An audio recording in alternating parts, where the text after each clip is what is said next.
welcome to the second event of Environmental Identities, National Identity and Environmental Hostility.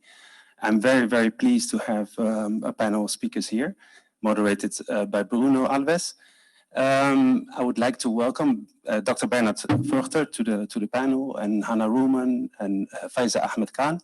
So pleased to have you here, and also Marieke van Rooy, who is a participant at the Academy. The series Environmental Identities is part of a larger investigation into art and climate change, and also part of a 10-year trajectory to investigate all the effects and outcome of all the urgencies that we have to deal with. Yeah, this is the second of a series. We will continue with this. Yeah, it's very, very, very nice to have another online or offline event, and even a higher threshold technically. And let's see how this works out. I welcome you all, also the participants here, and I'll give it to you, Bruno. Thank you. Thank you very much. Thank you, Jan, for the introduction. Welcome, everyone, both here in the auditorium, with all due social distancing, and online. My name is Bruno Alves de Almeida. I'm the curator of public programs and resident liaison of the Jan van Eyck Academy. And it's my pleasure also to welcome you to the second event of the Environmental Identity series, a series of conversations online, offline, online screenings and other events that will unfold in the upcoming months. And this series looks upon the correlation between self and social identity and the natural environment. We thought it would be important to have a multifaceted and multi-layered approach to this correlation, particularly because we're living under circumstances due to COVID-19, where I think both individually and as societies, we have been completely changing our behaviors and rethinking, or being forced to rethink our connection to a wider ecosystem that we can no longer see as a background. And I think now it's become way more tangible than ever before, at least for me, that a reconsideration of this relationship with this wider ecosystem is also a reconsideration of our own individual and social identities and ontologies. On the other hand, it's at a smaller scale, as Hisham hinted in the introduction, the Jan van Eyck as an institution is also going through an identity shift. It will be literally a new visual identity. It will be launched soon. But this identity shift also points to a new relationship between the institution and the global dynamics and the natural environment and climate change and ecosystemic breakdown and related topics. So there's a renewed commitment of the institution to tackle these aspects. And one of the steps towards it was this rebrand and this visual identity change that is more than a conceptual and visual rebrand, is also a way of perhaps shifting the self-understanding of the institution itself. And I think that's also interesting at a smaller scale to think. The Environmental Identity series started with a conversation with Dr. Susan Clayton that happened roughly 1 month ago on the 16th of June. Dr. Susan Clayton is a social and conservation psychologist and one of the lead authors of the 6th assessment report of the IPCC, Intergovernmental Panel for Climate Change. And it served mostly as a prologue for the rest of the series. So the second event, which is now gathering more voices to the conversation, and also people with different approaches to research, with different ways of making that research public and with different backgrounds. It's also an attempt to indeed have a multifaceted understanding of this correlation between identity and the natural environment. And on the other hand, to be able to, on each event, look at a specific topic within this overarching umbrella that the Environmental Identity series is. For this event, we started with an online screening of 2 video works, Habitat 2190, from Hanna Rullmann and Faiza Ahmad. and Oysters for Naturalization by Domenico, Mangano, and Marieke van Rooy. These works have been streamed online, and hopefully you've seen it by now, but if you haven't, you can still do it today. And they will serve as instigators for our conversation today, together with the authors of these videos, but also with an invited guest, Bernhard Forchtner, who is a specialist in environmentalist rhetoric by the far right.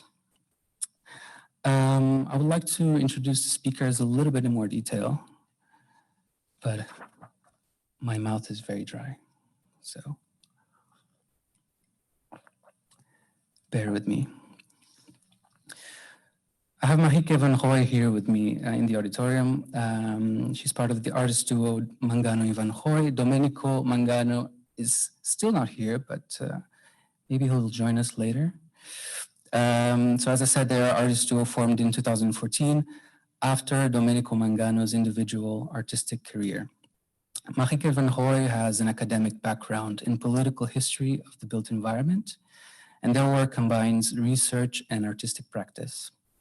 The narrative approach is central to their projects: micro stories, anthropology, political and architectural constructions of the social, and research of the history of the local forms the basis of their works, consisting of film, installations, photo drawings, performances, and publications.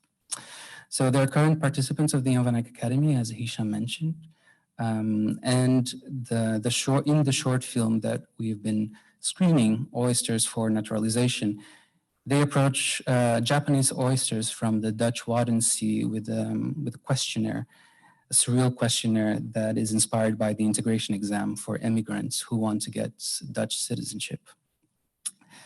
Online in the Netherlands and in India, we have Hanna Rullmann and Faiza Ahmad Khan. Welcome.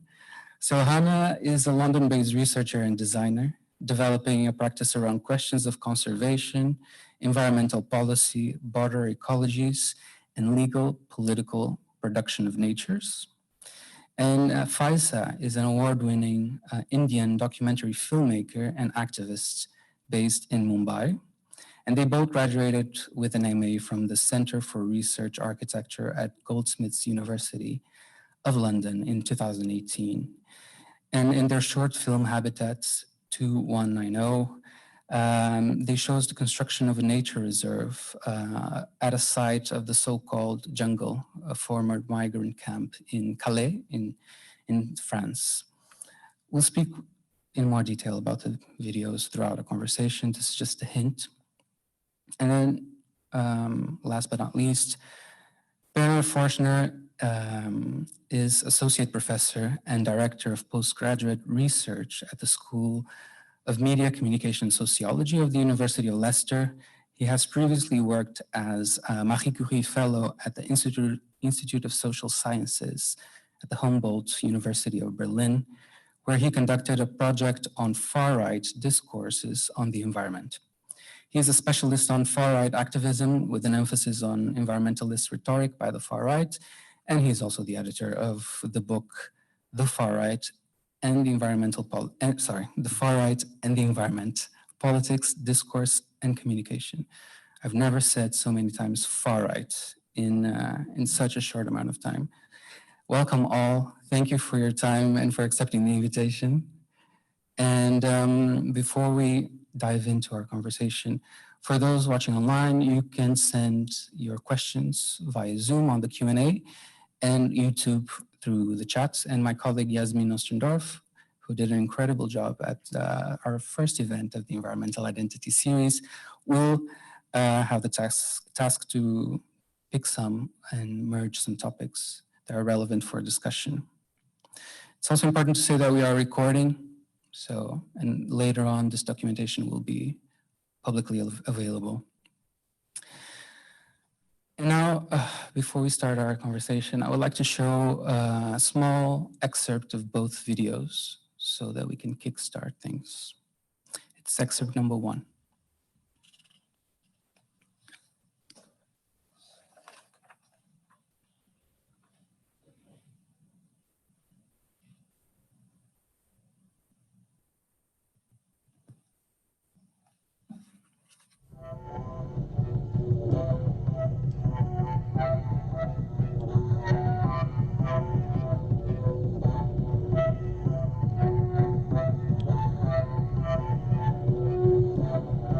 only a few have been granted the right to see us and to take us away at the rare moments when we rise above the water.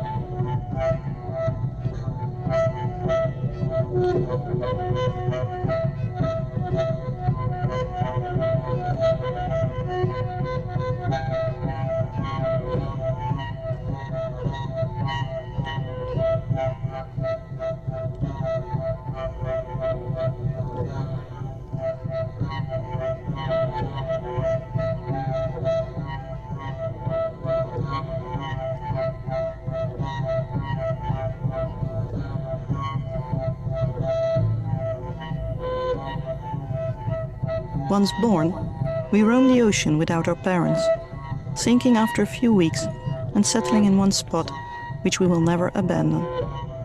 We crawl over one another. If our numbers increase, we are compelled to stand up.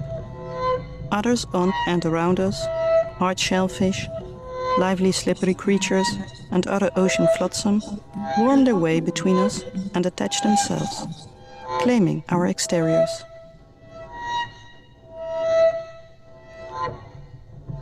Your former friends, the Dutch blue mussels, are increasingly overgrowing you without asking. What do you do? A. Nothing. Just try to ignore it. B. Maneuver yourself into a position that prevents them from latching on. C. Ask the razor to negotiate for you.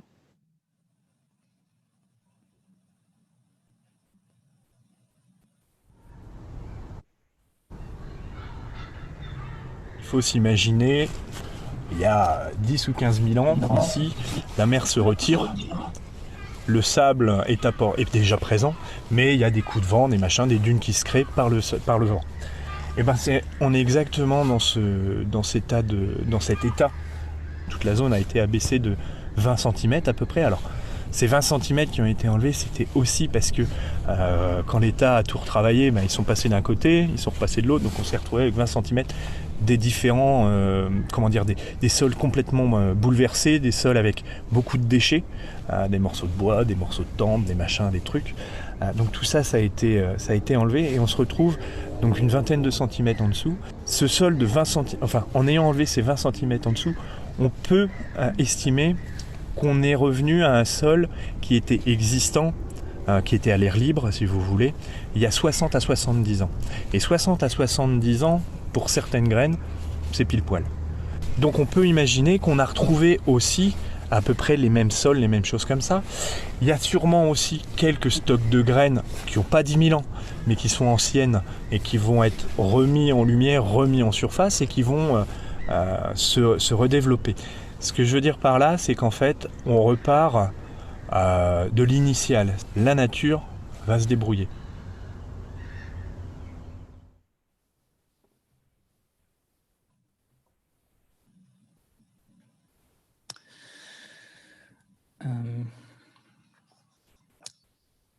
So I think maybe we can turn on the lights. Both videos that have been online screen, Habitat 2190 and Oysters for Naturalization, confront us with a set of social, political, and spatial dynamics, and against this backdrop of a specific natural setting or ecosystem. So as a start for the conversation, I wanted to understand more about the sites and how these sites sit within the artist's research. So I'll start with Marieke. I wanted to know more about that specific ecosystem and in the Dutch Wadden Sea and how this site and this work sits within your wider artistic trajectory. Well, the Wadden Sea, for people who don't know, it's a couple of islands in the north of Netherlands. And they are surrounded by these oyster banks. They rise above the water only twice a day. And in the wintertime, it means only once a day with daylight. We were intrigued by the characteristics of this landscape, which is sort of a lunar landscape, moon landscape. And we thought you could imagine how maybe landscape was a long time ago. And we used that landscape as a metaphor for a social-political issue, which is the way how the questioner, what are the questions of the questioner that people have to take when they want to, of an exam that they have to take when they want to become Dutch. Part of that exam is called Knowledge of Dutch Society. And these questions refer to practical issues in the Netherlands. So where do I have to go when I'm ill, or what about insurance? But some of the questions instigate also about how you should behave as an average Dutch person, but it's in between the lines. But I think we talk later about it as well. And we were discussing this before. It's really interesting how this work comes in a particular moment after your dilution project and your interest in how individuals behave and the work you're doing now with the caves. I don't want to go into a lot of detail in terms of the previous and upcoming works, but I just thought how this work seems somehow to synthesize and be a turning point in those two bodies of work. Do you want to talk? Yeah, I can just highlight that before we've made a trilogy on an experiment which took place in the 70s in a psychiatric hospital in the Netherlands, which you can see in the international movement of anti-psychiatry. But this experiment dealt with a way how you could give more autonomy to psychiatric patients. And then later on we made this work, which we're always intrigued in how institutions or the government stimulates sort of an emancipation process, maybe sometimes even forced, and in what terms does it really give freedom to people, yes or no? Hanna and Faiza, you present us with this multi-layered site that first was La Land, and then it became the jungle, and now it's becoming or has become Fort Vert. So it seems like a palimpsest, that specific site. I want to know a little bit more about that, but also how that comes into play in both of your practice, Hanna as a designer and researcher, and Faiza as a filmmaker and an activist. So the site that you saw in the video is what is now the nature reserve. Previously, to go back until the 60s, it was agricultural land. And then in the 60s, it was demarcated for industrial development, which never came. And so then the site turned into a toxic dump. And so chemical waste from two factories nearby would be dumped there. And then in about 2015, by which time there had been a lot of movement of migrants through Calais, and the government sort of wanted to bring them in one place to have more control over them. And so the camp that we know as the jungle was formed on this site, which was formerly a toxic dump. And then in 2016 in October, it was demolished, and these plans to turn it into a nature reserve were announced, where it would become a site where an orchid, an endangered orchid, would be revived. And so that's a history of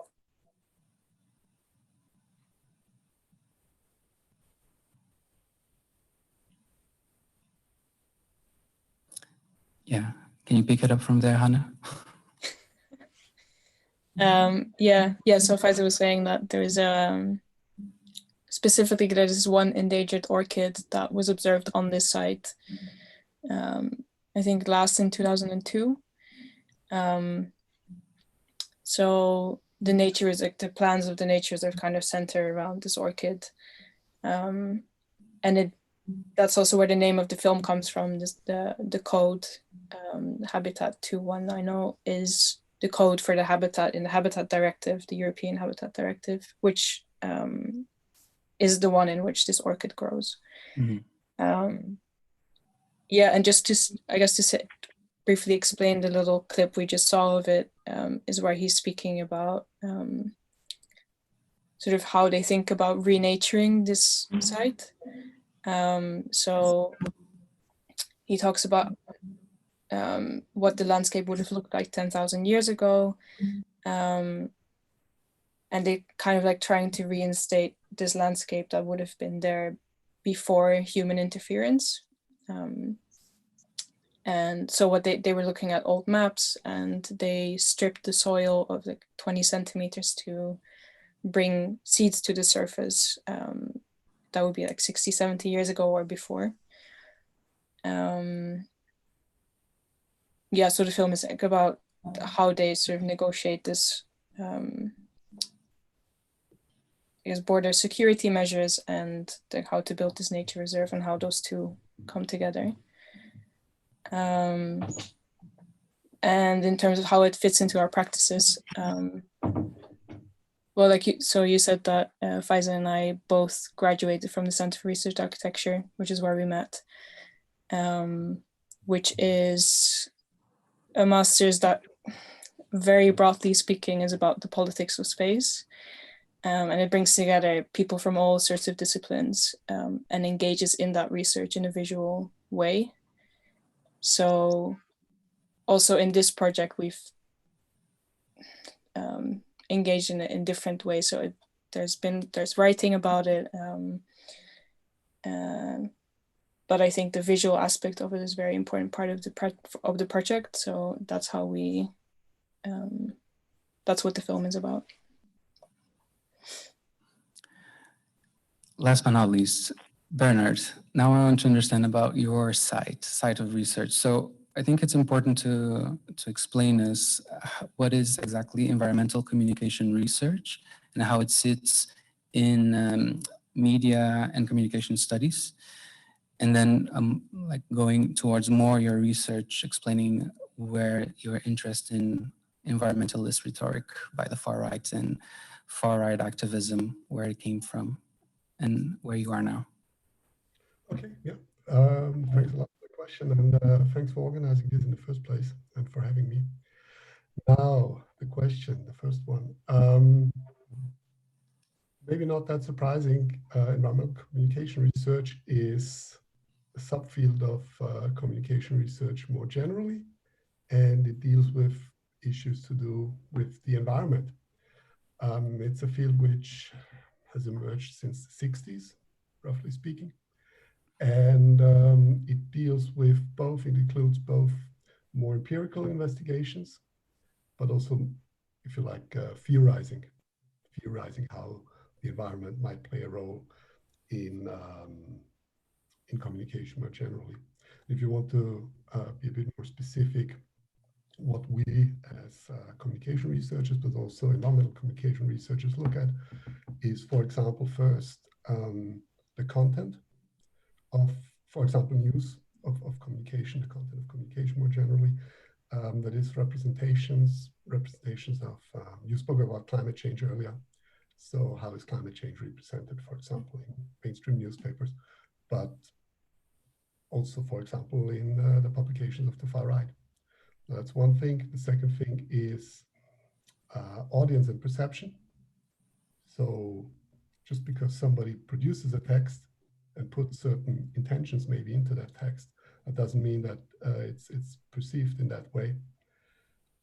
So research is looking at audience perceptions. For example, there's quite a lot of an interesting research, I have to say, on how movies and documentaries are perceived, because they often intend to stimulate a certain behavior. And audience research is looking at, okay, was that communication attempt successful, or what was the result of that communication? Of, say, the day after tomorrow, this blockbuster from I don't know, almost 20 years ago or something like that. And then there is also research on practices, which is, for example, looking at how journalists do their day-to-day work when they report on the environment and why they might prioritize a certain set of information in contrast to another set. But in my work, I'm first and foremost looking at content, at representations of environmental issues. So yeah, that was the first question. And the second one concerns how did I get there? Now, my work was always about national identity, about communication and identity. The PhD was about the Holocaust communication, and how that is related to identities. During my PhD, I became more and more interested in the environment, and out of that grew this interest in combining environmental research and research on national identity, and that's kind of how I ended up in 2013 doing this first project, and I haven't done anything else since then. It's really interesting to have you here, I think, because we discussed this briefly with Dr. Susan Clayton. The environmental cause, it's, I think, commonly perceived as belonging to the left spectrum, political spectrum. And I know from reading your book that there is a historical dimension of far-right and nationalist connection to the environment that is very significant. And I think nowadays we also see it coming back, or maybe it was always there, but now it has become very evident. And on the other hand, the videos that have been online streamed show a very interesting correlation between the construct of nation and national identity, and therefore nationalist ideologies, with a specific natural ecosystem, and how it provides an arena for both the inclusion and the exclusion of certain bodies and subjectivities, both human and non-human. But before we go into that in more detail, I think it's really important to first understand what do we mean when we talk about far-right. Far-right is not a homogeneous group, and we know that, I became aware that their concerns with the natural environment are also not homogeneous by reading your book. So to begin with, I really wanted you to tell us what are the core ideological features of the far right, and then on the other hand, what are the main differences between its subgroups? Okay. So there are lots of aspects which you will hear about or read about when reading about the far right, discussing the far right. Like populism is a very popular term at the moment, or at times people think about anti-Semitism, and these are things which are relevant, but sometimes they are there and sometimes they are not there. I mean, that's basically your question, right? There are a lot of elements which we very often associate with the far right, but which are not necessarily core to their ideology. What is core, and I think there's some kind of emerging consensus in the literature, is on the one hand, I would say ethno-nationalism. So a nationalism which is based on ancestry, it could be culture, it could be race. Sometimes it will be more on the race end of the spectrum. Others might foreground culture. There might obviously be an overlap, and sometimes they say culture, but they mean race, and so on and so forth. But ethno-nationalism as a way to create boundaries and to demarcate us from them. So that implies that even if you sign up to a certain set of values, or you pass this questionnaire we heard about, and you get the passport, for an ethno-nationalist, you still do not belong, or not necessarily belong. So that's the first kind of key element for me, ethno-nationalism. And the second one is authoritarianism. So very often you will have these people favoring a strong state, sometimes even a dictatorship. But again, that's one particular form authoritarianism might take, but it's not necessarily dictatorship. But in extreme cases, it might end up as being dictatorship. But authoritarianism is much more than just thinking about the state. It's also thinking about psychology, social psychology. It's about, for example, calls for the recognition of authority and of hierarchy in society, respect for tradition and for hierarchy. It's about strictness. It's about punishment. If you make a mistake, if you transgress a certain law, you need to be punished so that the moral code is upheld. So that is, I would say these are the two kind of core features you will find in all these far-right groups. But as I've already indicated, that doesn't mean that they're all the same. Their visions of society and their ideas of the ideal national subject and the way they propose to get there, that will be very different. And you will have radical right parties which are anti-liberal, and most of us are familiar with them because in most countries in the West, but not only in the West, India as well, you have these parties now. We have talked about France, or we have heard about France. There, of course, the National Rally, or previously Front, is a key example of such an anti-liberal radical right party. And then at the other end of that spectrum, you have extreme groups. You have extreme right groups, which are not just anti-liberal, they are anti-democratic, outright anti-democratic. They oppose any kind of parliamentary system. Think of neo-Nazi gangs, or the Christchurch shooter. We might actually talk about him a little bit later. But that is the spectrum. We need to be aware that there are differences within the spectrum, but we also need to be aware that there is a common core.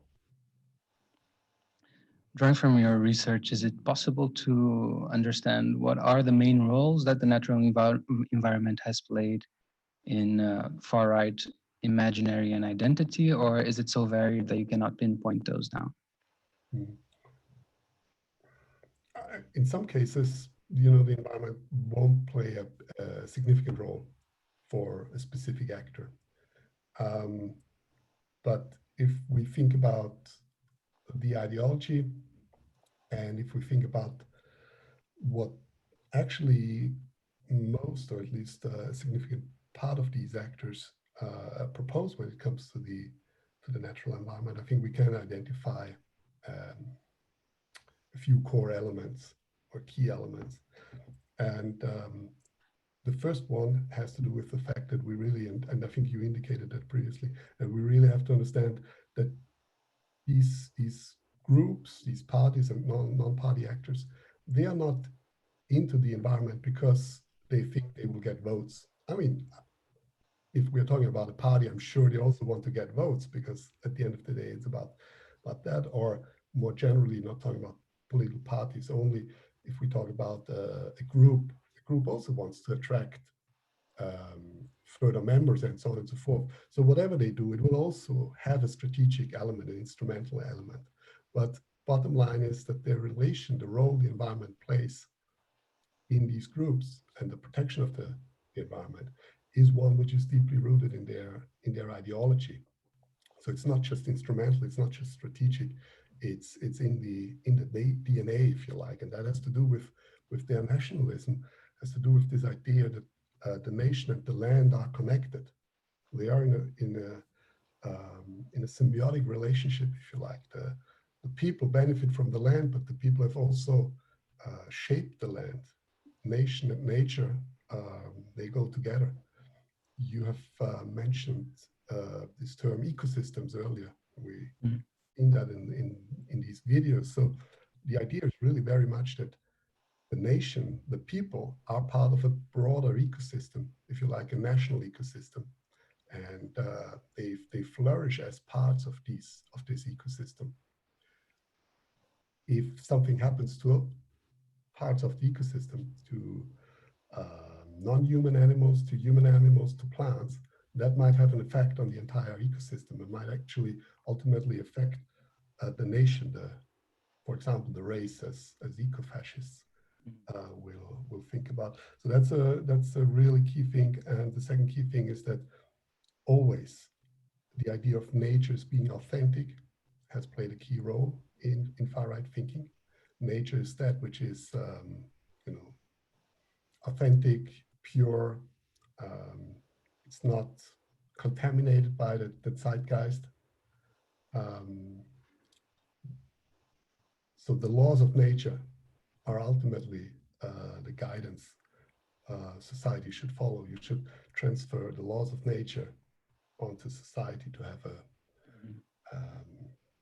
good society. And in some of your writings, you articulate 3 dimensions in which the far right grasps the natural environment or understands the natural environment: the aesthetic dimension, the material dimension, and then the symbolic dimension. And I think this can provide us with tools to move forward with our conversation. So I just wanted you to explain us what each of these dimensions entail. Mm-hmm. Okay, this is the time when I have to share my screen and provide you with a little bit of visual input. So this is actually something I had prepared for one of the previous points, but maybe just to repeat, I think this is a beautiful example of how environmental protection, Umweltschutz, is related to the protection of the home, of the homeland. So what it says here is Umweltschutz is Heimatschutz. You translate that as environmental protection is homeland protection. You find a similar slogan, nature protection is homeland protection. But yeah, it's very similar. This is from a small German neo-Nazi party, but I don't want to stop here. I just wanted to bring it up in order to support my previous comments. But the 3 dimensions are, as you say, it's the aesthetic dimension, and that's something which I think each and every of us can probably relate to, in the sense that we all have our national backgrounds. We might view them critically nowadays, but we have grown up with stories of our nations. And within these stories, there is usually some type or kind of landscape which is prioritized. So not only is the national landscape, of course, beautiful and something to be enjoyed, there are often also particular landscapes which are particularly connected to the national subject. So, for example, the English countryside. I'm in Austria right now, where I also grew up, and there it's very much the Alps, which are not simply considered beautiful, but they are especially beautiful and especially enjoyable and should be enjoyed by the national subject. So that is the aesthetic dimension. Of course, you are supposed to preserve that beauty. So what we find in far-right articulations very often, and that's actually something which we also find in mainstream communication, is that wind turbines are opposed because they are supposedly harming, destroying the beauties of the national landscape. The second dimension is the symbolic one. And the symbolic one is about basically demarcation. It's about us and them. It's about identity. This is an example from the Danish People's Party. And what you can see is, I'm going to go through the flyer in detail, but what you can see is a field. And in the background, you have a heritage object, a church. At the top of that image, it says, "Who decides in Denmark?" And all that becomes meaningful because of the flag of the European Union. So what this use of the environment does, of the natural environment does, of a typical field in Denmark does, it helps to juxtapose us, Danes, from them, the supranational entity, the European Union. And then the material dimension is about ways in which nature becomes a resource, becomes useful for the nation, for the national subject. And here the image is taken from a document by the Freedom Party in Austria. And you can roughly translate it as only self-sufficiency means sovereignty or leads to sovereignty. And then they point to water, food, and energy. And if you have that, you will be free. Mm-hmm. So this idea of national sovereignty being connected to autarky is also a classic. And in some cases, renewable energies might therefore be appreciated because they guarantee some kind of autarky. In other cases, they might actually argue in favor of conventional energy sources, like, I don't know, coal or also nuclear, because that enables the nation to prosper. But that is an empirical question. Well, now that we have a very good base to discuss, we can keep the lights off, and I want to go back to the videos and show 2 more excerpts and bring them to the conversation a bit more. So, Hamid, can you play the clip number 2?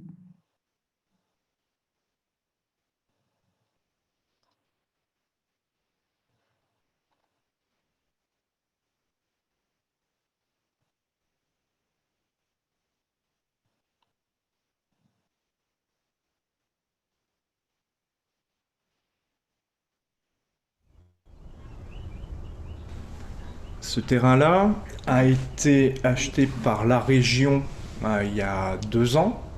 Pour assurer la protection, la région a donné le terrain au Conservatoire du littoral pour pouvoir appliquer des mesures de gestion pour conserver le patrimoine qui avait été identifié. Donc les plantes, les hirondelles, les gravelots et les batraciens. Cependant, entre deux, il y a eu le problème des migrants. L'État a créé un camp parce que, en fait, ils étaient répartis un petit peu partout et ils ont voulu, concentrer la présence des migrants à un seul et même endroit pour pouvoir un petit peu gérer le problème migratoire.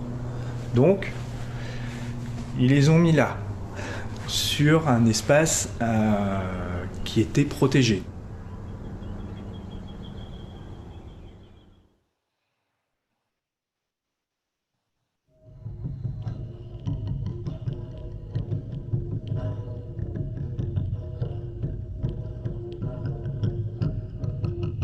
We've heard that they think there are too many of us. They say that we aren't from here, that we've taken over, that the birds can't eat us and that's why they're leaving. But what does it mean to be from here? Our ancestors came from far away, but we've been rooted here for decades, without ever leaving.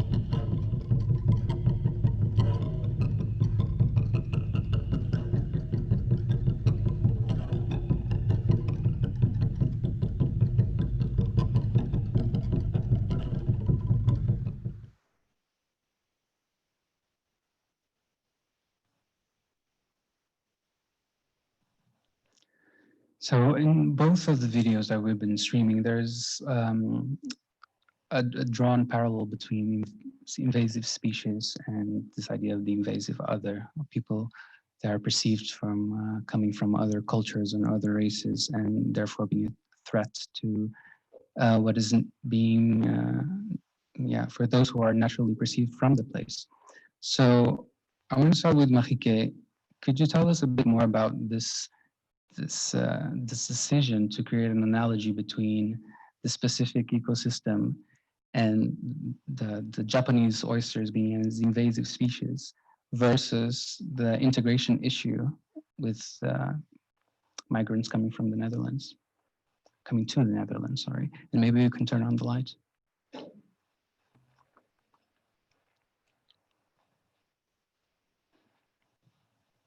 Well, when we started to find out about these oyster reefs, we found out that the oysters which are there are Japanese. And these Japanese oysters have been brought into the Netherlands in the beginning in the 70s in the south of the Netherlands because there was a bad season of Dutch oysters, which are more flat.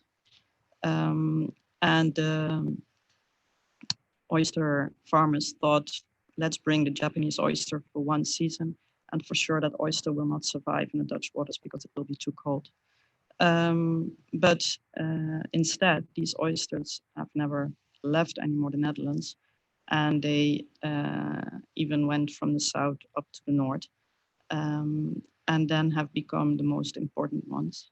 And it's pretty amazing because in the same moment, the Dutch government made to come immigrants here from Morocco and Turkey, the economic immigrants, to work in the Netherlands. And the people got temporary housing because the government thought that they would come only for a period and that they would go back to their home countries. But they stayed as well. So we found that interesting analogy of those two moments of oysters that were supposed to leave and immigrants as well. And here we are. And could you tell us more about the actual questions of the integration exam and how was the process of rewriting them for this fiction? Well, we came across the exam actually because Domenico, who's not here at the moment, but he was maybe thinking of doing this exam and going into the process of naturalization. And then we've been looking these exams. There are some test exams on the internet that you can look at it. And as I mentioned before, there are these more general questions which help you with practicalities. But then we found out that there's some other questions which give you ideas how you should behave. And me personally, I wasn't even able to give the right answer on that. And I think I maybe give some examples to make it clear.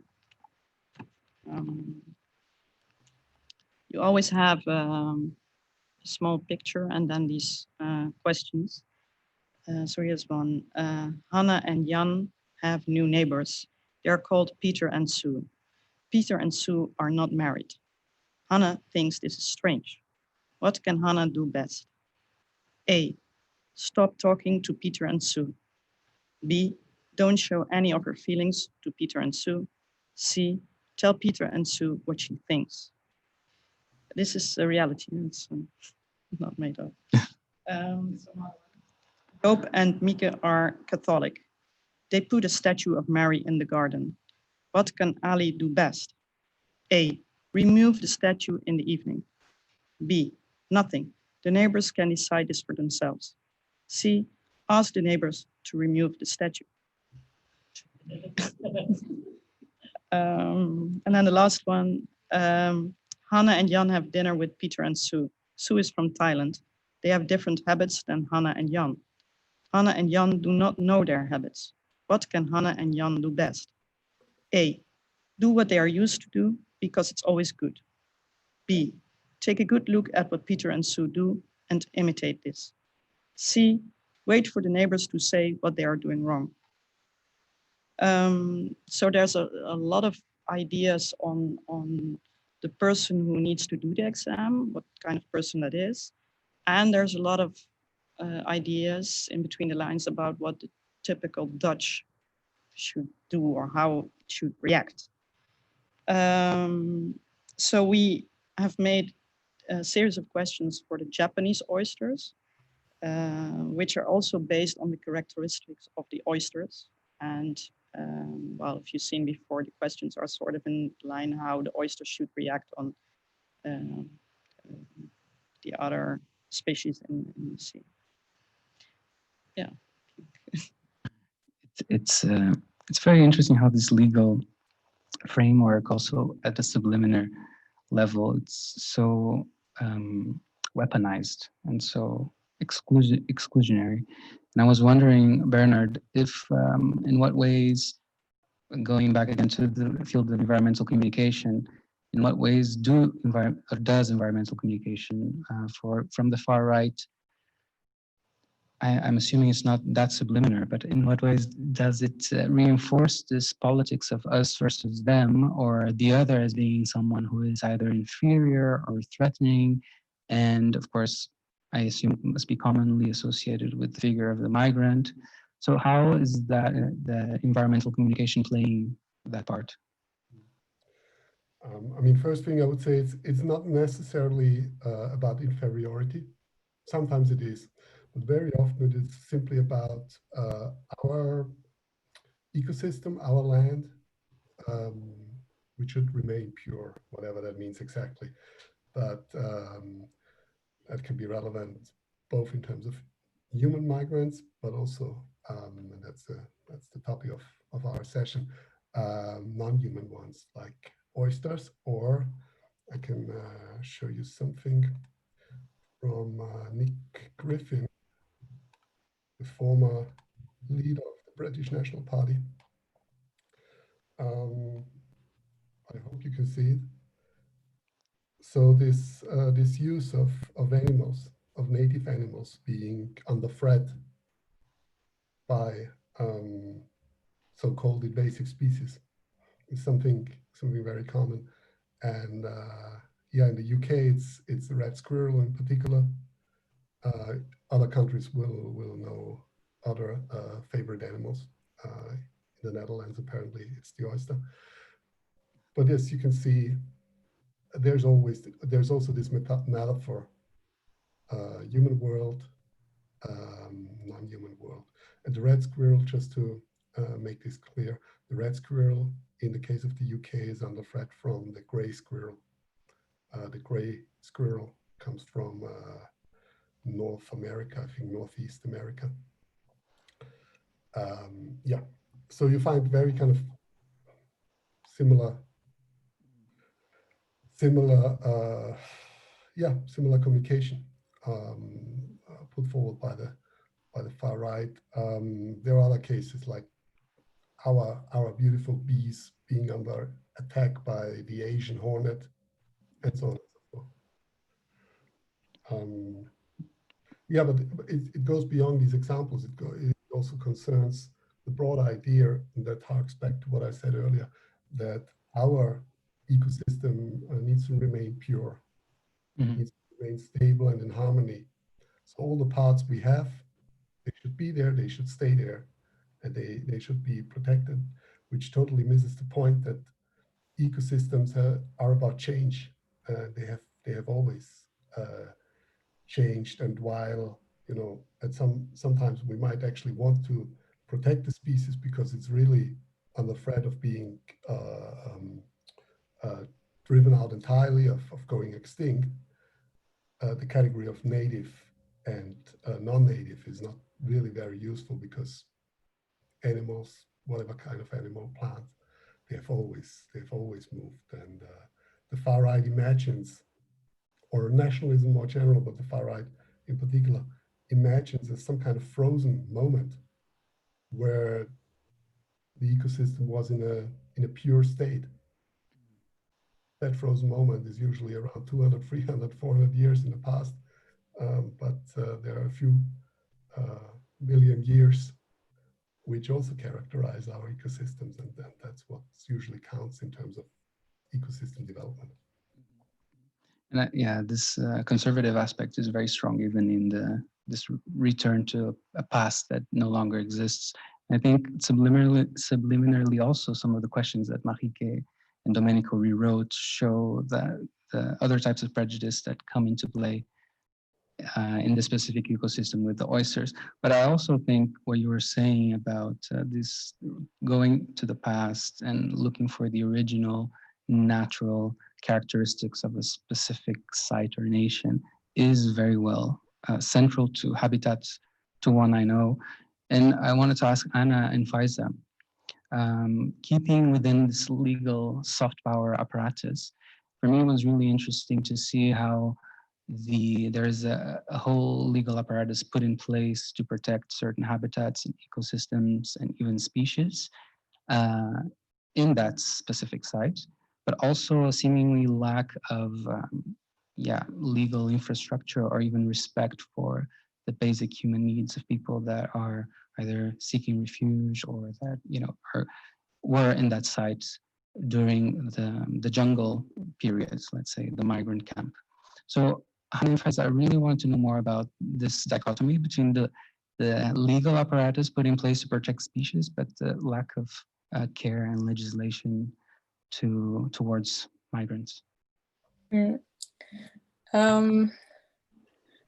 Yeah, I just want to say that what you were just saying, Bernhard, about this idea of going back to a fixed state that would have been like 200, 300 years ago is exactly what we were trying to point to in the film. And that, well, the nature reserve itself is it's a very obviously part of a border security infrastructure. So it's also built in a way that we'll get to this in a bit, but it's meant to keep people out and to prevent new settlement. But we wanted to look at how the kind of policies and systems that make a nature reserve in Europe specifically are also based on these kind of exclusionary tropes. So I feel like it's like all the things you're talking about, Bernhard, that are linked to the far right, I think are also very much ingrained in the way that we generally perceive nature and the way that policies are structured in Europe, at least. So in the film, you see a lot of these kind of documents and things that show all these systems that surround it. So there's in particular, the Habitat Directive, which I mentioned before as well, which comes out of a convention from 1992 and has not been changed since. And it describes all of the different types of landscapes that you have in Europe. And it has a very particular way of describing that one includes certain species and excludes other species. And then also the idea of endangered species, that what is usually perceived as a threat will always be human presence and invasive species, so everything that's foreign. So yeah, the film kind of points to how these how the nature reserves very materially acts as a border fence, essentially, but how these kind of same how do you say, like, same ideology also comes back in the way a nature reserve is constructed. But actually, I'm also quite interested in, because all of these classification systems that we have through which we engage with nature in Europe have a huge colonial legacy. And also, so I just wondered actually how you deal with that in your research, Bernhard, because the classification systems come from colonial empires wanting to extract species, like describe and isolate species from other places and then bring them. And that's kind of how we perceive them. So it's always something that's separate from us. And it also like perpetuates this idea of a pristine nature. And yeah, sorry, I don't know if that was very coherent, but I think maybe before, if you're going to answer that, maybe I'd like to add one small point, which is also how this idea of wilderness is seen as uninhabited and devoid of any human presence. And I think that also, that's a very kind of fundamental part of how nature is constructed and how it is then mobilized in these even in the legal regime, like what Hanna was describing, the Natura 2000, which is the directive that kind of oversees habitat classifications. I think there's this very important part that nature is uninhabited by human presence. Bernhard, do you want to answer that question? Did you come across with any colonial legacy within our legal frameworks, at least at the European level, in habitat classification, or even the way that the far right uses that classification towards their own interests? We'll stick to the far right okay. for now. And or maybe let's take one step back. So I'm interested in the far right, and as such I'm interested in nationalism as one of the key pillars. Ethno-nationalism is one of the key pillars. But as we've seen and heard, that doesn't mean that the things I have raised and others have raised are limited to the far right in any way. We live in a world which is structured by nation states, or states which very often are built around one or more nations, and very often one of them dominates somehow. And certainly that's true for the context in which I do my research. I can tell you that they don't reflect on this wide context or the historical legacy. And very often the historical legacy is anyway obviously very complex, but the far right will then go and interpret this past in a very limited way. So you can read Darwin in different ways, and obviously the far right will read it in a social Darwinist way, which has a particular history of thinking about things which was written. Yeah, so that's that. And then the wilderness thing, I totally agree, but the wilderness thing is different in different contexts. So the idea of wilderness, of purity and of pristine nature is probably playing, for example, if we stick to the West, is more significant when we look at the US and the far right there. While in Europe, we are always talking about cultural landscapes.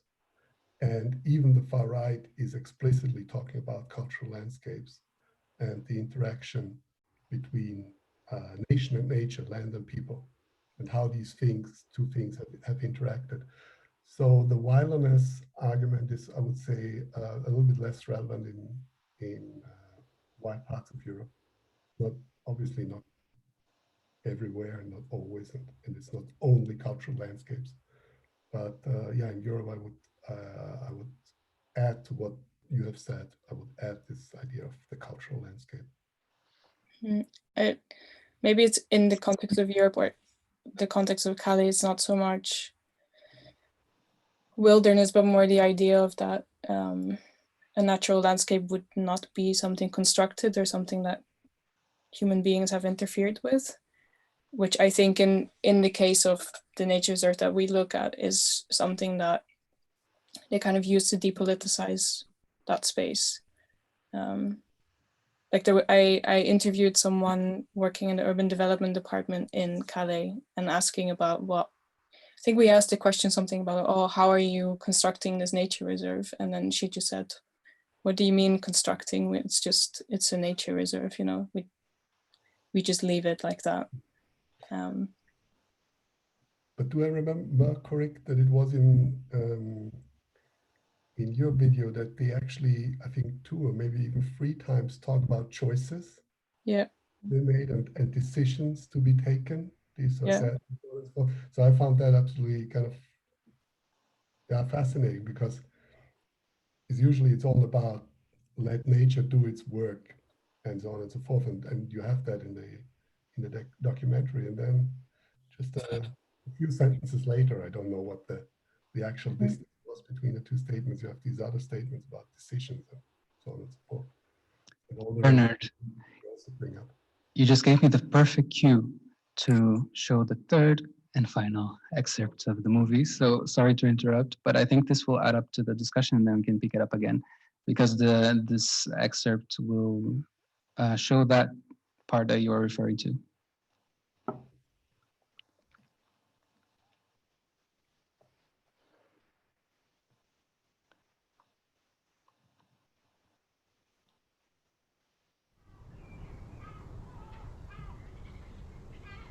We have a kind of board meetings with different people. So the region, the hunters, the neighborhood, the home office, also the state, the prefecture, the city.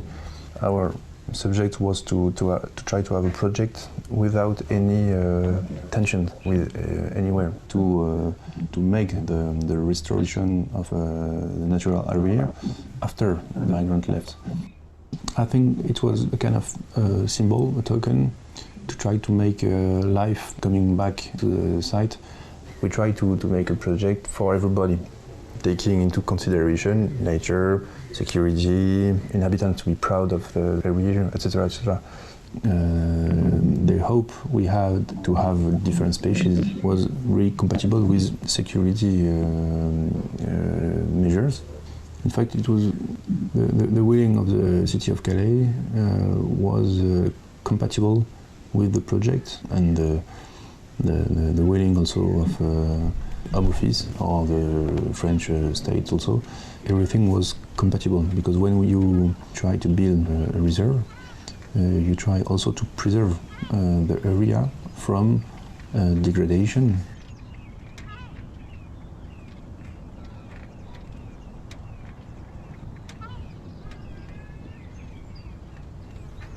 Donc en fait, l'élément de lutte contre les pénétrations, c'est une clôture, un fossé, une digue. Donc en fait, les fossés sont faits de telle façon que le côté extérieur soit relativement abrupt, et ça nous plaisait pas, parce qu'en fait, faire des fossés très raides, ça n'a pas d'intérêt biologique. On voulait aussi apporter un aspect biologique et écologique à ces fossés-là. Et par contre, le côté intérieur est taillé en pente extrêmement douce, justement pour qu'avec ces fluctuations d'eau, on ait tout un panel de végétation, tout un panel de plantes différentes qui puissent s'installer. Donc voilà, c'est fossé, clôture et digue, principalement pour empêcher les gens de circuler, les gens de passer, les véhicules. Les digues ont aussi un autre aspect, elles sont importantes, c'est parce que ça casse l'effet visuel, c'est-à-dire qu'on peut circuler, les oiseaux qui vont être à l'intérieur vont pas être gênés par la circulation, parce qu'il y a les digues justement qui occultent et qui créent une zone de quiétude. There was already dunes, and our target was to improve the cliffs. So there was a multiplication by 3 or 4 of the cliffs, and the same for the dunes. We had also to deal with the wind. As we cleaned the place was exhibited to the wind, and there was a risk that the wind take the sand back. So we had also to think how the fact of digging or the fact of building the cliff was intelligent to prevent the wind from picking sand.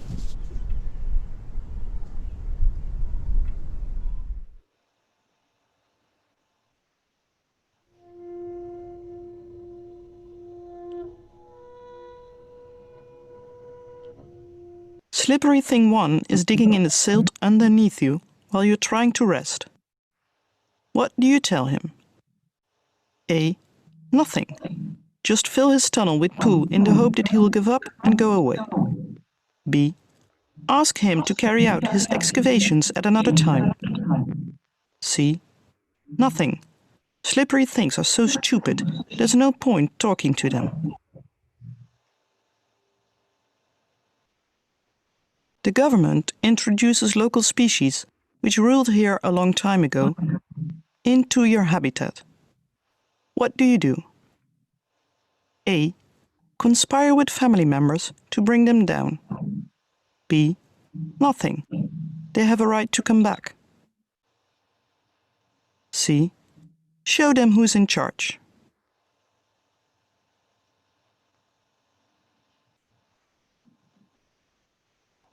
Legal proceedings are underway to give more humans the right to come here for harvesting.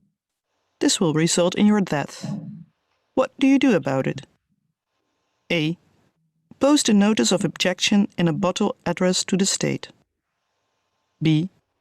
Poison yourselves in the hope that you will cease to be desirable for harvesting in the long term. C. Nothing. Everyone has a right to economic survival in this country.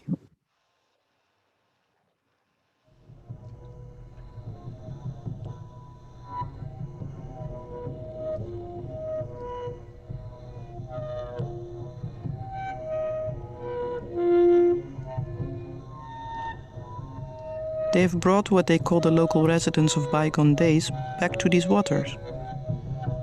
These members of the species have apparently settled some distance away, dumped by the thousands into the sea, hoping to establish a colony of their own. They say they taste like us, but look different. If they come this way, I don't know what we'll do. Maybe we'll hit it off.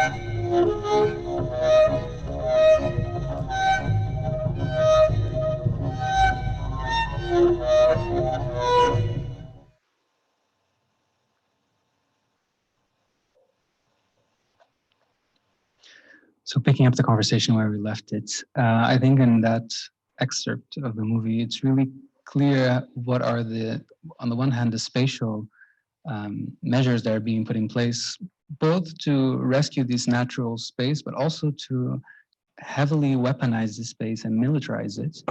And I just really want you to elaborate a bit more on this dichotomy, but also on what you learn of the relationship between the UK and France in this border area, in the weaponization of this border in particular. I can speak about the first bit of the question, which is the renaturing.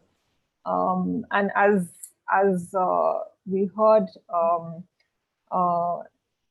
he said that they were building these ditches and sandbanks, and in order to bring life back and to allow for migratory birds to inhabit the land, but also as a measure to deter migrants from coming back. And I think that's one of the very few times that they've used that language, because I think after that, mostly the rhetoric has been that this is a natural site and it's being delinked from its militarization aspect of it. But I think the thing that we wanted to do with this film was to show this precise invisibilization of the military tactics that were embedded in the naturing process, because of this idea of nature being, this neutral sort of pure state.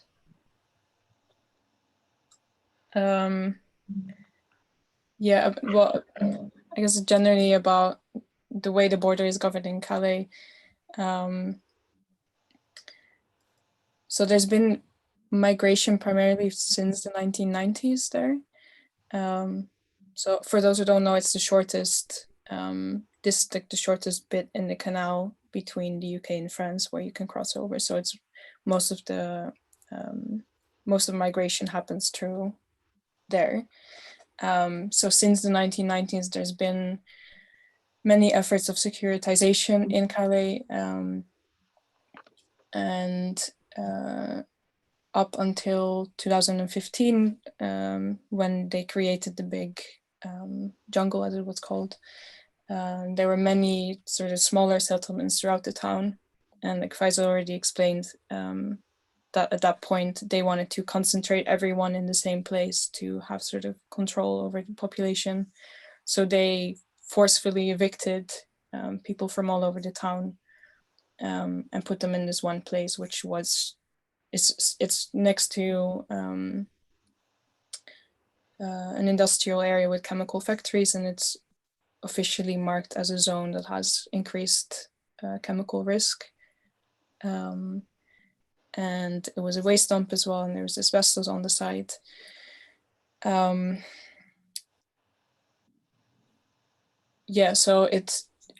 the film looks at how the nature reserve fits in this sort of long history of creating this hostile environment in Calais. So the UK, since 2003, is allowed to have border controls already on the French side. And it also means that they have put a lot of money into fortifying the border since then. And they also fund part of this nature reserve. Habitat is really like carefully crafted and edited with a mix of images taken from the site, but also documents, and of course the narratives and the editing of these narratives of different people that you've interviewed. So I wanted you to tell us a bit more about the choice of these visual narratives, because they're kind of intertwining distinct layers of information. Like Faiza mentioned, that it's meant to document this kind of erasure, and it looks at the visibility of this border violence in this natural landscape. So what the kind of images you see, I think was in most of what you actually see of the site we filmed from one side of the reserve that has an observation post. So you're not actually allowed to go into the reserve itself, but you can only view it. So it kind of like uses this way of the position of the public in viewing the landscape and what it is you actually see. And throughout the film, you sort of, through the interviews and the documents that you see, you get little bits of how the landscape was actually constructed. So all of the choices that we were talking about earlier that went into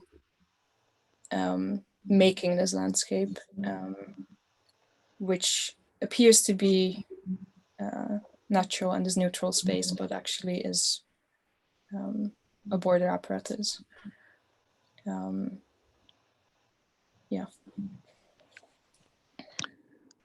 I have to acknowledge that now we are joined by the company of Domenico Mangano. Welcome. And I want to go back to you and Oysters for Naturalization. In the narrative, you hint that there's these, that the Japanese oysters supplanted the Dutch oysters, but that there is a plan to revert that process and to get the Dutch oysters back to that area. So I was wondering if you can tell us a little bit more about that process of eradicating the Japanese oysters back and how that plays out in your fictional narrative. Maybe to react on Bernhard, the Japanese oyster has not been used yet by the far right in the Netherlands, but maybe they You just opened that door now. Yeah, exactly. But while we were shooting there were some experiments of increasing the population of the oysters in the area, because having the oysters there is good for the biodiversity of the waters. And I think it's obvious they're not putting down any more Japanese oysters, but they have been adding the Dutch between quotes oysters there. And a year later, it turned out that it was successful. So there will be more Dutch oysters in the future. Of course, it's to be seen if they will then take over the seas again or not. And connected to this, the preparation of this discussion, we have been looking into to see if that was also like a plan of national identity to put the Dutch oysters there, but the articles that you can find is by researchers, and there's not really something mentioned on the idea of building up a national identity through the Dutch oyster.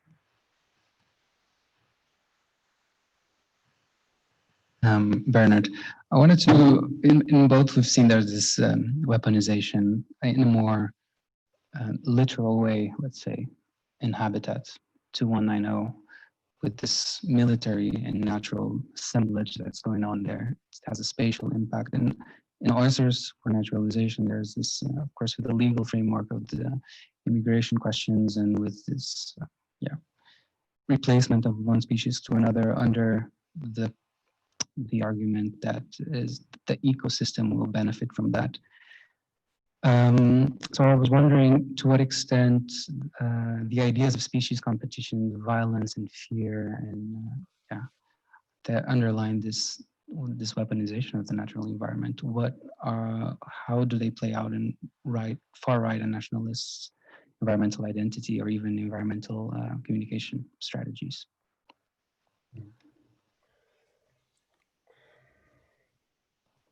Now, the first thing, and just a very brief reminder, is that this points us back to this idea of a frozen moment, of a point in time that will be different in the various nationalist narratives we might investigate. But this idea that at some point the ecosystem was pure, was in balance, was in harmony, was stable, and this is per se the goal and the thing we should attempt to achieve.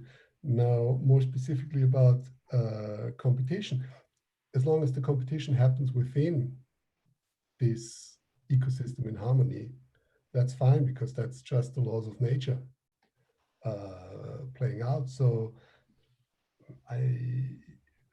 in another piece of research, we looked at the representations of authority in nature. And sometimes it was about animals, for example, wolves. And wolves, of course, are aggressive and so on and so forth. And that was appreciated, that was celebrated. This is proper nature. So there's certainly a level of violence involved in that. Things change if it's about comparing different ecosystems or setting different ecosystems in relation to each other, or thinking about quote unquote pollutants who come into this established ecosystem. That's where the problem arises. And so violence is not a problem if it's happening within the established system, but it's perceived as a problem, as violence, if something comes in which is alien or foreign, doesn't belong. Mm-hmm. I wanted to change a little bit the topic now and go to climate change. And I think we are all aware of climate change skepticism and denialism and so on and so forth. I wanted to ask you, what are the main threats that climate change poses for far-right and nationalist identity, and what are the main counter-arguments that they have or they use against climate change?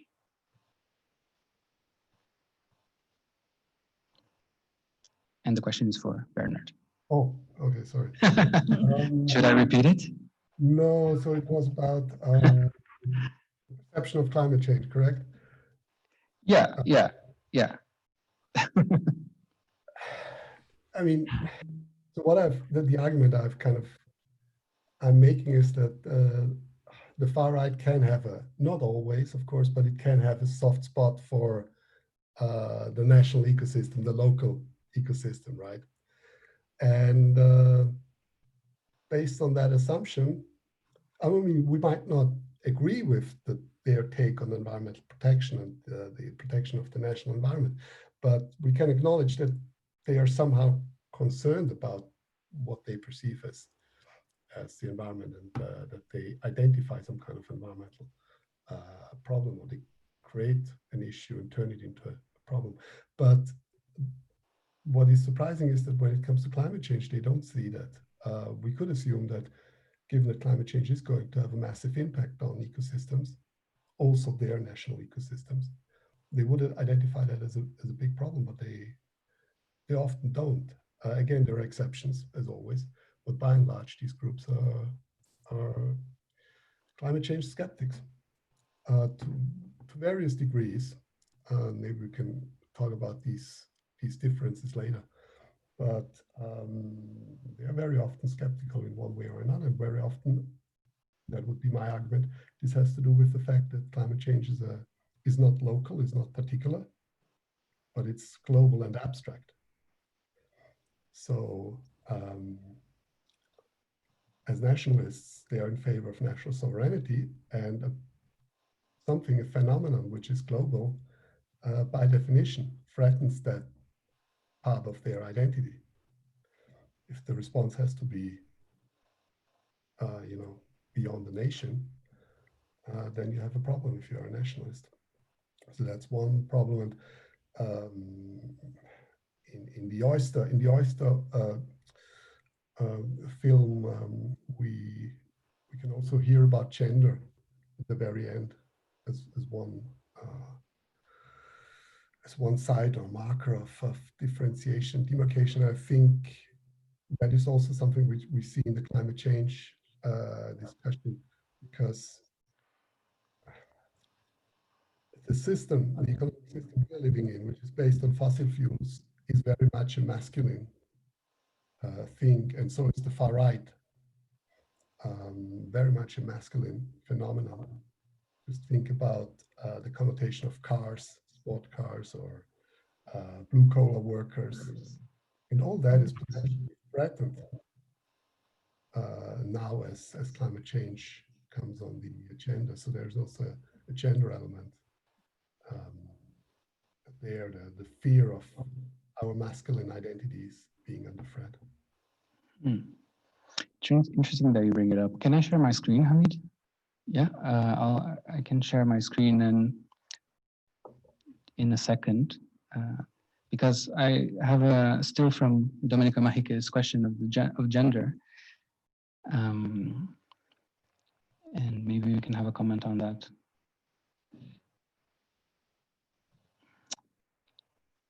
Here it is. You can all read it. And for me, this question was really interesting, and the choice of oysters as being gender fluid is particularly spot on. But I was wondering, and this is not so much a question, but just some concern, something I've been thinking, that the natural environment is also stands in a moral position. So we say what is natural and what is not natural, and sometimes gender preference or sexual preference is perceived as being against nature. So even in our language, we have these ties between what is supposed to be from nature or natural. And I guess I'll stop sharing now. And I guess that goes back to social naturalism that you mentioned previously, Bernhard. But I know it's also a question that is very dear to Domenico and Marieke, this gender question. Do you have something to say about it, or? What I maybe can explain a little bit here is that a lot of things which are in the film came by intuition, because we just love oysters. We wanted to film there. We didn't know that these oysters were Japanese. We found it out along the way. And then we start to look in the characteristics of oysters, and we found out that they swap the gender. Yeah, for us it was amazing because it goes so well with discourses now. But Yeah. Let me say the funny thing when we start to make this work, I have obsession for Oysters, maybe also you have an obsession of Oysters. But when we work together, we try to put many things on the table. And for this video, the start point was to make like parody science fiction, because in the last 10 years in the Netherlands and Europe was this tendency to make science fiction documentary. So we tried to make a work with irony about this. And when we discovered this strange dune landscape of Oster was like a primordial landscape. So the idea to have like ground zero, like the Earth 2 million years ago. And we discovered also the Oster was the same time like androgynous boy or girl or woman or man. And this is start to work with our fantasy. And when we want to make this project, we want to have many things, because it's like when we start to reborn another planet, for example, and this idea like moon landscape you can see in the film have this start point of science fiction, but the paradox is this is real landscape. So this was the joke about our project. And then some other thing happened. Yeah, sorry, that's not with gender, but more on how the project developed. Is that we had to shoot on this particular moment, as you mentioned, that in wintertime they rise above the water very rarely. So we had this date in during Christmas holiday, just after New Year. We were able to have the shipper ready and everybody, the whole crew. And then on the day before we were supposed to leave, there was this disaster of a huge container boat who was passing by there in the north. Maybe people remember it, and they lost 342 containers. And we couldn't shoot anymore because the boats were not allowed to go there anymore. So in the film, so we had to film 3 weeks later, just before the opening of the exhibition, where we were supposed to show this work. There was a lot of stress. And then there were still some leftovers, let's say, of that disaster, because there was a boat, a lot of with containers was going to IKEA, and so there's mattresses and everything around. And some of the remarks in the film refer also to that, yeah, ecological disaster. Yeah, something happened. When we made the shooting, we found some murderers from IKEA, some plastic toys, and the strange mysterious element like from ceramic you can see in the film is something referent about this ecological disaster. So okay, the small ear, ceramic ear that we see there. So I think I have some other questions, but maybe before opening to the public, so to give everyone time to prepare their questions, I wanted to throw out just, I don't know if it's going to come out as a question, as a comment, as something to elaborate further, but I'm really interested in how, going back a little bit to climate change, but our environmental problems in general are perceived through either representations or mediated by digital communications, mostly nowadays. And the mechanism for validity and for fact-checking the validity of this information has been significantly eroded. And we've seen worldwide how this affects not only our perception of the environment, but our political destinies and, you know, daily lives. So I wanted to just put this question out there, and also first start by asking Dr. Bernhard if within your research of environmental rhetoric and communication, if there is an interest in understanding how to produce and disseminate counter narratives to those narratives, but also in the context that we are here in Van Eyck, how does art or artistic practices or these other counter narratives that might not necessarily be self-perceived as artistic, how can they reach these bubbles and how can they disrupt these narratives if even our media landscape and algorithm landscape is so polarized in the first place. So I just put a lot on the table. So maybe start with Dr. Bernhard, I'm sorry, to understand if there is an interest or research in how to counteract these narratives. There is certainly an interest within environmental communication research. There has certainly been a strand which is particularly strong and interested in how can we facilitate behavior change, which we need in order to deal with these issues. I mean, there are many more dimensions where we need to change system-wise, but as somebody who's looking at communication, people are interested in kind of what can be done through communication. And there has been lots of research, for example, on fear and hope, to what extent, because fear communication is a very common type of communication. If you want to wake people up, very often you draw on fear communication. But research has shown that this is not particularly successful. It works to wake people up, so to say, but it doesn't lead to actual change. And if you look at some of the kind of the big movies, like, I don't know, The Day After Tomorrow, for example, which I mentioned at the beginning, but also An Inconvenient Truth, or also more recent documentaries, there's very often this fear, this apocalyptic imagery, and that has been criticized because it doesn't really move people. It wakes them up, but it doesn't provide hope and guidance. Another strategy would be to not just disseminate knowledge, because we know by now that knowledge dissemination is not really working. It doesn't change how people see the world. Just because you give them a long list of facts doesn't mean much. You have to narrate these facts. You have to make them meaningful, and you do that by connecting to their stories, to their identities, to the stories which circulate in their groups and which characterize their groups, their group identities. So in the case of the far right, that could be, not talking about tackling climate change because of global solidarity, but tackling climate change because of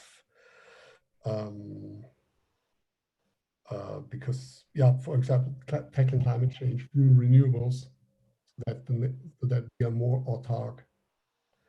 That would probably connect to what these people, the far right, say about climate change and how they view the world. If you talk with them about global solidarity, they won't listen.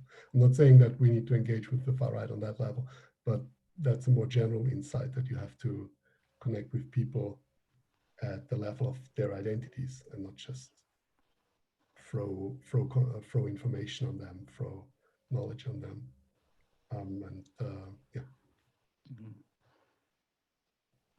Yeah, I'm wondering this the complete dismissal of evidence or facts or evidence-based argumentation.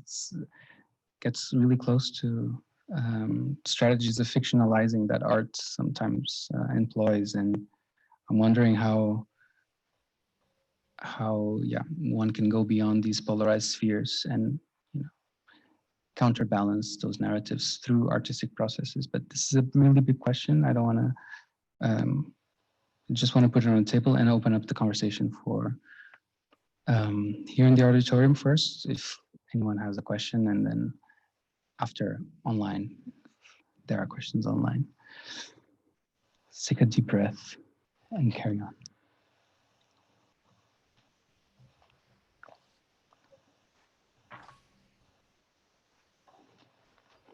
Maybe we can start online and give more time to, Hamza has a question. Yeah, I could just ask you to say your name, and everyone who wants to ask questions, say the name first and then ask. I'm Hamza Hassan. I'm one of the participants. I've just arrived here. I'd like to introduce the figure of the alt-right, and does it mark a break from the far right? I mean, you introduced Nick Griffin from the BNP, which I actually regard as a spent force, or something that doesn't scare me anymore as a British child of migrants, second generation. And in terms of the alt-right, is not tied to a nation state structure, it's cellular. Think of a group like Generation Identity. They don't necessarily tie themselves to the British nation state or the Slovenian nation state, where they have chapters. I mean, where does someone like Pepe the Frog exist in when we think of animals and nature compared to the ones you've shown? To me, you've shown a quite dated notion of fascism, which is not in line with what contemporary urgencies are.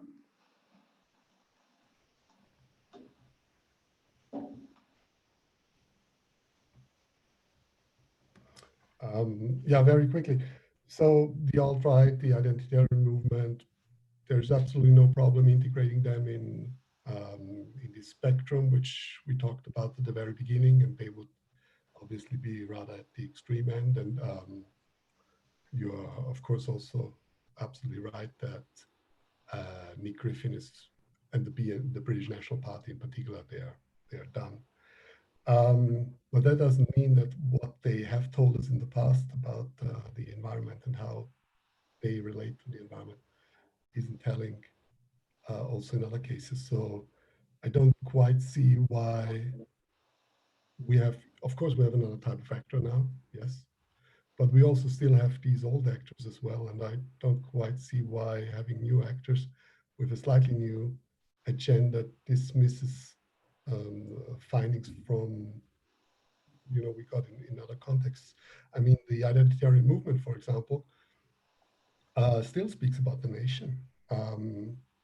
The identitarian movement has an idea of identity as being of the local, the national, and in their particular case, the European level. So I don't see that the nation per se is gone. And I mean, then the next step would, of course, be, yeah, maybe we don't need to speak about ethno-nationalism, but the key point is that the core characteristic is one which is essentialized and either about culture or race.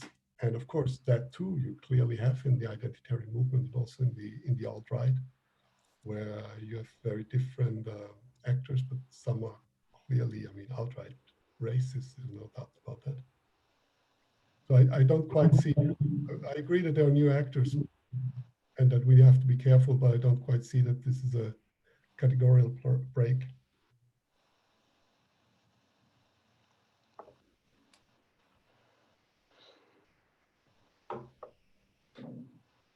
One more for question from the auditorium. I'm David Habets. I want to ask a question to Marieke and Domenico, actually. But in both documentaries or films that we saw, a natural element or an organism is giving a voice. You actually have a conversation with oysters. You're obsessed by oysters, which I find interesting. But it is it's a narrative mechanism that sort of seems to come across like a parody that you talk about. But I think it's a quite important vehicle to actually address equality. Do you see the voicing of the others sort of as a mechanism that is important in your work, or for artistic practices to actually give more agency to the environment as a human being, just being an artist within this whole world? Or do you actually think it is overused within artistic practices and becomes a parody through that?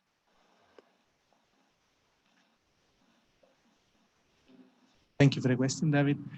Yeah, of course, we are two different personalities and we love to invent a story. And Marieke, she is a good writer. And the idea was to give a voice of the Oysters. And our research talk about a lot about emancipation. So to go in this visionary world when the Oyster can talk was interesting. Of course, was a metaphor to show the real problem. If you know the test, the burgering come from the real. If you want to become Dutch or nationality, do you want the nationality, Dutch nationality? You need to make this text. For example, me, I can do this, but when I saw for the first time and Marieke showed me this test, I was completely impressed about this text. For me, was very super strange, and this for the start point of idea to make, of course, parody. Maybe not a good word, but to make a fantasy story about the Oysters can talk, because I have an identity, Marieke have an identity, you have an identity. So we talk about identity, and yeah, we want to go in an artistic way, in fictional way. So the Oysters in our world can talk, of course.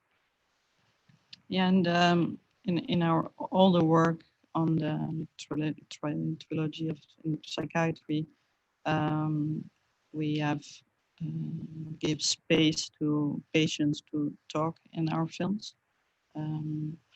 So they took a voice, or we gave them a voice. I know this is quite subtle, so I'm like different opinions on how you deal with that, but they could express themselves in how the way they wanted. At least that's how we see it. In this case, yes, this fictional part is very important. That there's my voice, but we pretend as if being the oyster. So it's sort of a next step in the way we're working. Yeah, probably because before, when I was alone in my work, I show a lot my point of view. Now with Marieke, we mix together. We are very complementary. We need to give one more step about fictions or storytelling, if you want, because maybe for us the reality is not enough to tell a story or to invent a story. So this is the new step when we become a duo. And then we asked the musician to work with us. And that was amazing because we explained that the Oysters had to talk. And he said just straight away, let's do it. No questions about what does that mean, or he just went and started to compose. We need to say thank to Dario Calderone, the musician, because it was super funny when he said, okay, we need to to have this sensation when the Oysters talk. And if you listen to the audio, you have a very strange noise, like something comes from under the sea, or strange noise. And the funny thing is not electronic, but he played the very classical instrument. We love the work with this guy because he's a genius and invents strange noise or music, if you want.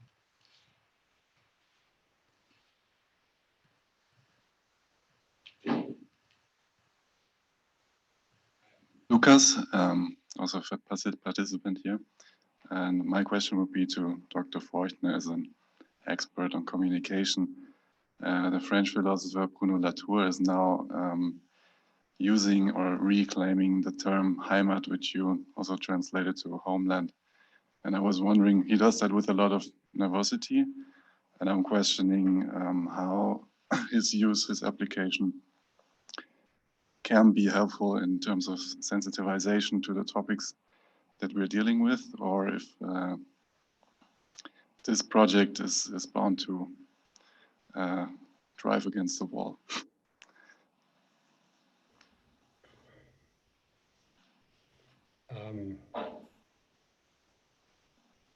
I would never say that anything is bound to happen or drive against this or that wall, if we talk about, especially if we talk about social processes, because claiming terms, notions, defining them, and then the far right is actually a good example, because that was something which belonged, if you like, to the far right, and it is now, as Bruno has initially said at the very beginning, it's now associated with the left, and the far right is explicitly, and when I say explicitly, I mean explicitly, they are writing about this in Gramsci and so on and so forth. They are explicitly engaged in getting this idea of environmental protection back to them, also in how it is seen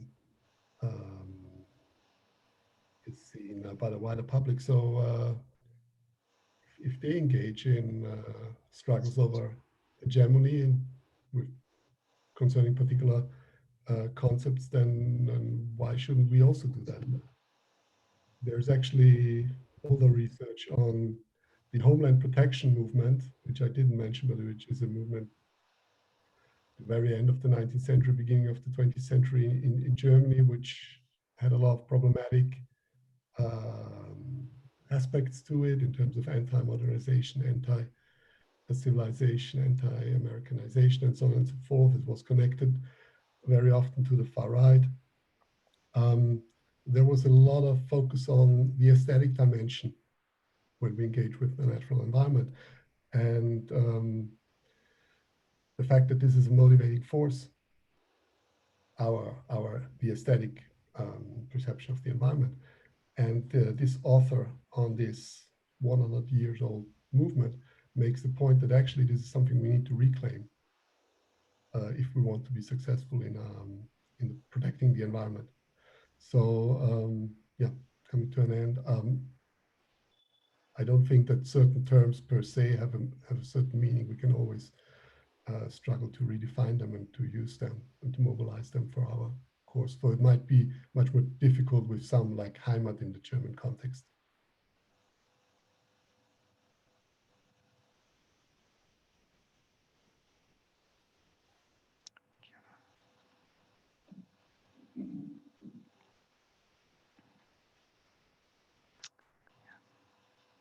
Hi, I'm Jan van Eyck, director of Jan van Eyck. I have a question to you, Dr. Bernhard Forchtner, and thank you all for for this panel and for the talks that you have. It's very fascinating and interesting.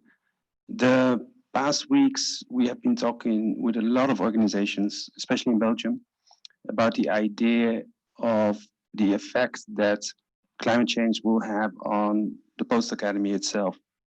And also the coronavirus, meaning that we would have to shift our ideas of what the international is.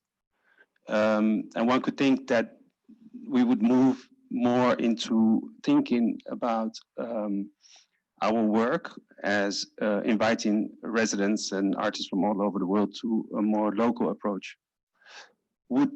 And this would tap in maybe into the nationalists' ideology of also thinking local, or to use that idea of the corona and climate change in order to emphasize border control. And you just mentioned in what you said that maybe I picked that up, that we might have to work together with them, or we might have to open up the conversation also with the other side, let's say. How is this what you meant?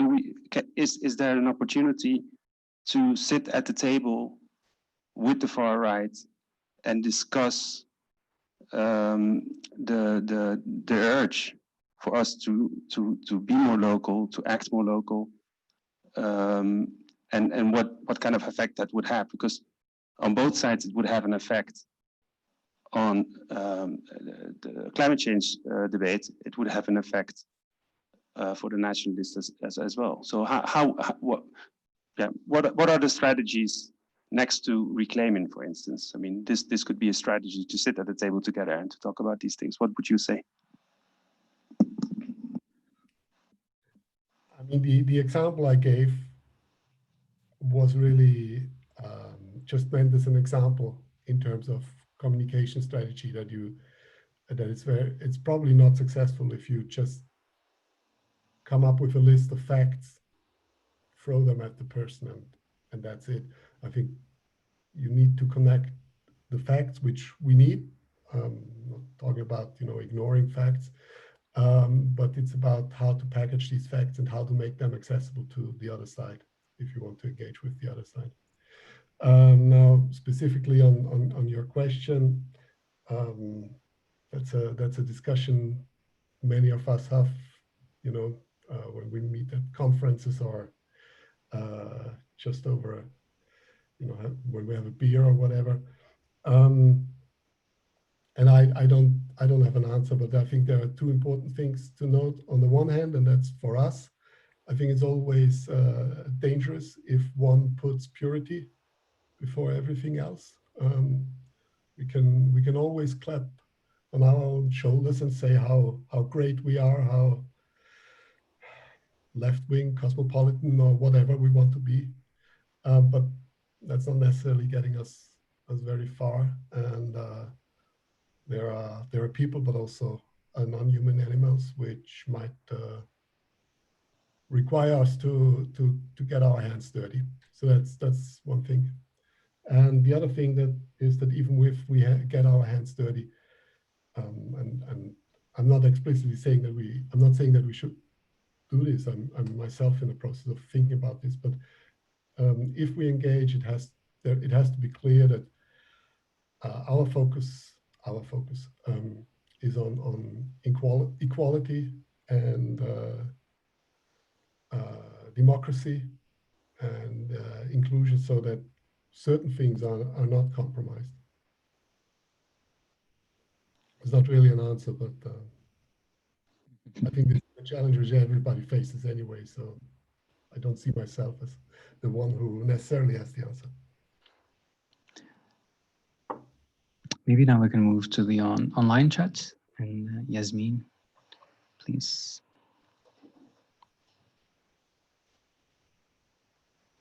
Yeah, there was one question that I think would also be quite interesting for, let me see, for Hanna and Faiza. It's from an anonymous attendee. Could you talk about the trope of the invasive species in its different resonances in Europe and the global South, where in certain ecosystems, invasive species can have a direct and detrimental effect on the quality of people's lives? This bit I think is important in it. I'm thinking about the likes of the Eichhornia crassipes or Salvina molesta water plants that can grow at incredible rates and create hypoxic waterways, for instance, that create huge problems for people fishing, even navigating waterways.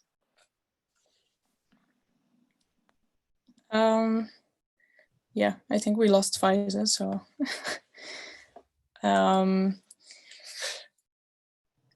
Yeah, I think, well, I guess in our work, we engage in it in a quite specific way in European context. But it is a very complex subject, and the term means different things in different places.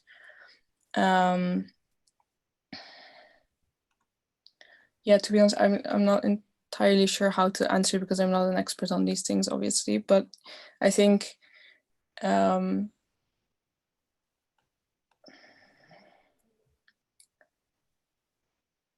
I guess in terms of the orchid, we kind of investigate how what is perceived as invasive automatically is perceived as a threat here,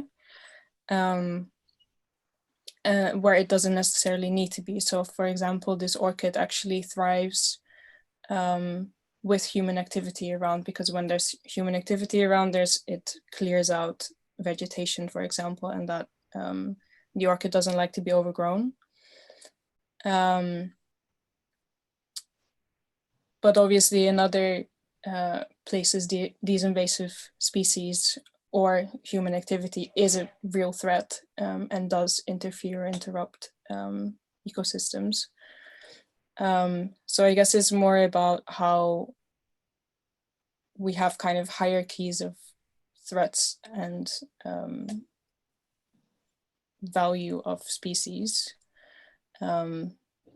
which we kind of need to dissect and interrogate more than as we perceive them now. So definitely they can mean different things in different contexts. Yeah, I don't know if I'm answering the question properly, but. Yeah, the question is quite broad.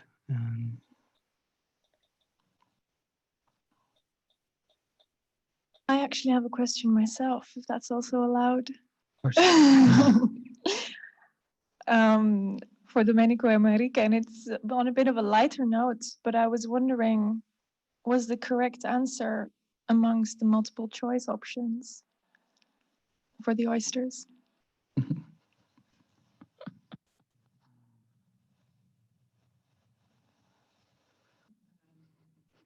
I also could not give the correct answers for the real questions. It's the same for yours. When we showed the work in this exhibition in Rome in the National Gallery, people start to yell at the screen. It was quite nice. Like Yes, amongst them. B, yeah, C, and yeah, it was super funny to see. Yeah. I think that's it for the online questions. I think that's it for the event then. Does anyone want to ask any more questions here in the auditorium? No. So thank you all. Thank you, Domenico, Marieke, Hanna. Thank you very much. Faiza, also thank you, whoever you are, wherever you are. And Bernhard, also, thank you very much. Thank you to the team of the Jan van Eyck for making this happen and for the participants that join us here and also online, together with the staff and other staff members and advisors. And thank you everyone who watched online. And we'll see each other again for the third event of the Environmental Identity series after the summer break of the Jan van Eyck. Thank you very much.